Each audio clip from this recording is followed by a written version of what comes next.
So Smogon is running their draft tournament circuit, which includes the Draft Classic, a set of 3 tournaments that include Gen 6, Gen 7 and Gen 8.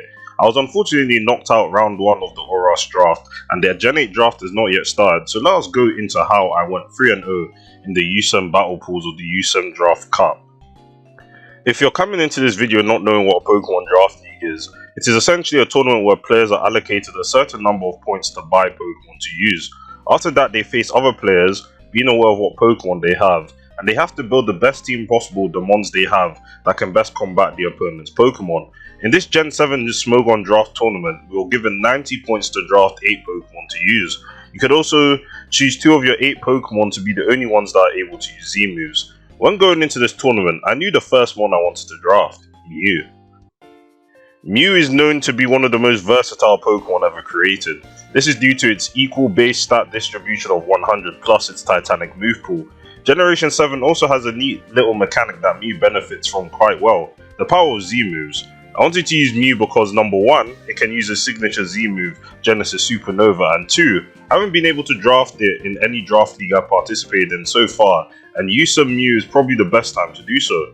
What I noticed so far in the 8-mon Pokemon draft is that you really have to roll compress, since you don't have the ability to draft 10 to 11 mons. So instantly I had to think about a strong defensive core that could support Mew, particularly offensive sets. 2 Pokemon came to my mind quite fast as well, Tapu Fini and Heatran. Why did I decide on Fini and Heatran? Steel and Fairy are some of the most important defensive typings you want to have on your draft. Fairy is immune to the devastating Dragon type, which only has Steel as its other resistance. Strong dragons like Kyurem Black are legal in Gen 7 draft, and being able to have responses to a common Pokemon like that is essential. Steel is also just the best defensive typing in the game. Like I mentioned, it resists Dragon plus 9 other types. You can't go wrong without them if you want to build a bulky offense team. Heatran possesses Stealth Rocks, Taunt, Magma Storm to 1v1 common defensive staples like Clefable and Toxapex. Tapu Fini summons Misty Terrain, which is a good way for my team to avoid status like T-Wave. It is also quite versatile in the number of sets it can run, from a Trapple, Whirlpool, Carmine sets, Choice sets as well. I was happy with the 3 mons I drafted so far, and I had 5 mons left to draft. What else did I need, I thought to myself. There was another pivotal typing I required for my team, the Ground type. Why is Ground important to have in draft? Well, it's the only type that is immune to Electric. Volt Switch is a commonly run move by the Electrics, which gives the user momentum, especially on a Pokemon that can force switches like Zeraora. Giving your opponent momentum puts you on the back foot of the battle and makes it harder for you to make progress. If you have a Ground type to switch into Volt Switch, your opponent loses all momentum on that turn, and due to your type advantage over Electric, you can do a lot of things like set hazards or cripple the defensive answer with Toxic, or just do damage. Mamoswine was what I decided on as my Ground type. I did not really need another defensive one, but a physical wall breaker. Mew can obviously be a physical wall breaker, but special sets are inherently stronger since you have the special signature Z move. Mamoswine is also one of the most dangerous wall breakers since its dual stab is pretty much unresisted in Generation 7. It's somewhat bulky and even packs priority Ice Shard, which can revenge kill things like Garchomp quite efficiently. My next Pokemon did not require much thought, but I required some faster threats. Mew is base 100 speed, which is not bad by any means, but there were much higher speed tiers in Gen 7 and Mega Beedrill came to my rescue. Mega Beedrill pretty much has the second highest speed tier in Generation 7, only being outsped by Mega Aerodactyl and Electrode. Ninjask is pretty irrelevant. It also deals a lot of damage with Adaptability 150 base attack, especially if you're able to afford an attack boost in nature depending on the matchup. Mega Beedrill easily reaches 438 attack, which by the way is the same as Groudon. I was low on points at this point and I had 3 mons left to get. These ones were slightly less important. I felt as if I already had my core members, but I still needed to fill some needs. Chestnut is a decent cheap defensive grass type whose move pool honestly isn't too bad. Spikes is cool and the ability Bulletproof low-key gives me an Aegislash answer since I don't really have any Ghost Resist. Electros is a Pokemon I know its full capabilities thanks to my Gen 7 PE knowledge. It has amazing coverage for electric type with Flamethrower and Giga Drain. Levitate virtually also gives it no weaknesses and it has good bulk. And my last mon is Ditto, because why not? It might be useful in a couple of matchups, but not a mon I would bring every game. I was satisfied with this draft. Now, how did I do in the round 1 battle pools? My first opponent was Crimfinity, who I played on the same day round 1 even came out. I had already built my team within like 10 minutes and I was too excited to play. Going into this matchup, I knew Mega Beedrill was going to put in the work. It was faster than everything on their team. Their Mega B answers weren't too reliable anyway outside of Weezing. I brought Mew, of course, handles the Mega Lock to a certain extent. Heatran can beat Jirachi, Rotom Heat, Sylveon, Umbreon. Like, they had no reliable way of beating that outside of Mega Lock. Tapu Fini assists Heatran by checking Latios and Mega Lock. Mamoswine hits hard and its priority is good for Latios. Electros is a nice pivot, can come in on Rotom Heat and pivot out. Confinity also did not have a ground type, so Volt Switch was incredibly easy. The game went exactly as I expected it to be. Some Mamoswine started the game strong by defeating Sylveon and did good damage to Mega Lock. Calm Mind Fini was about to sweep his team, but Metal Coat Jirachi with Iron Head kept flinching. Electros did his job by knocking off Latios' Soul Dew and Mega B Revenge kills it.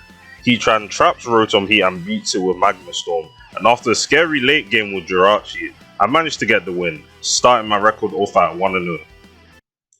My next opponent was OB3, whose draft I found quite interesting. They had a lot of offensive threats from Zeraora to another Latios I had to face, Mega Glalie and Zangoose, my favourite normal type Pokemon. I expected them not to bring Zangoose and Superior, but they beat my expectations and actually brought the Zangoose and benched the Mega Glalie. I knew yet again I was going to bring Mega Beedrill. The only response was Klefki and everyone else got nuked. I went SD Mew, so +2 Earthquake, one hit KO'd a Alolan Muck. Electros comes to the rescue with a physically defensive set to handle bulk up Zeraora with Dragon Tail.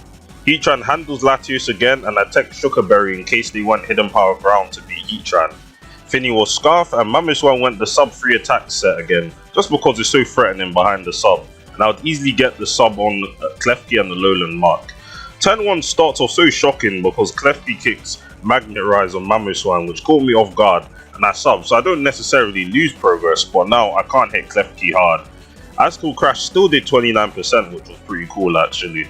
I managed to Mega B on Latios, U-turn on Klefki, get Mamoswine in and kill Klefki with Earthquake. I make a nice play with Scarf Fini versus Alolan Muck by staying on it to Moonblast it, while it misses Focus Blast anticipating my Heatran switching in. To be fair, I do not believe it was 2-hit KOing me, but it's some nice chip I suppose. And thanks to this, Fini takes out Alolan Muck. Eel is able to kill Latios with U-turn. Mew fires off the Psychic Z-move on Zeraora, and Zeraora also Z-moves the Mew, killing it. Now here comes the scary part. Zangoose was belly jumped the entire time, and instead of Dragon Tailing it with Electros, I U-turned out because I thought it was a Scarf Zangoose set. It was looking rough, but they decided to misclick Quick Attack on my Fizz Death Electros, which never killed, and I'm able to kill the Zangoose, which saved me from losing the game, and Eel deals with Zeraora, so I could have gone 1-1, but now I'm 2-0. My final game is against Happygate, a pretty nice user. Their team was probably the hardest to prep for in my opinion. Z Garchomp is always scary, but looking at their draft, I knew they would bench Swellow and Cullinan, so I prepped going into the fact that they would bring Garchomp, Mega Scizor, Clefable, Keldeo, Rotom Heat and Skuntank. I still continue going the same 6 I've used in the previous games, Mew, Tapu Fini, Heatran, Mega Beedrill, Electros and Mamoswine, just with different sets. Fini is the Whirlpool Trapper set to 1v1 Clefable. Mew is Double Dance with Rock Polish plus Nasty Plot. Heatran is your typical Spadefmon and Mamo is just 4 attacks with Stone Edge.